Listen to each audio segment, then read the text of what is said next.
আল্লাহ পাক অবাক হয়ে যান সেই যুবককে দেখে, যার প্রবৃত্তির তাড়না নাই, সে আল্লাহর দ্বীনের পথে ছুটছে।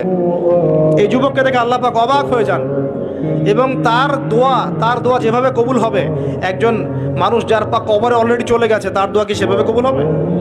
দুজনের ইবাদত সমান। এই বয়সে আপনি অনেক কিছু করতে পারেন। আপনি চাইলে এখন বড় সন্ত্রাসী হতে পারবেন, বড় জেনাকারী হতে পারবেন, আপনি চাইলে টিকটক সেলিব্রিটি হতে পারবেন, আপনি চাইলে এখন আরো খারাপ লাইনে যে মাদক সেবন করতে পারবেন, 30-40টা গার্লফ্রেন্ড চেঞ্জ করতে পারবেন, আপনাকে কেউ বাধা দিবে না।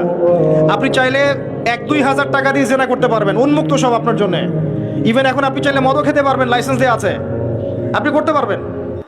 এই সময়টা আল্লাহ পাক দেখতে চান আপনি কি করেন। যদি এই সময়টা আপনি আল্লাহর দিকে ফিরে আসেন, আপনি কোরআনের দিকে ফিরে আসেন, সুন্নত অনুযায়ী জীবন যাপন করেন, আপনার জন্য অপেক্ষা করছে জান্নাত। কি চান আপনি সিদ্ধান্ত নেন।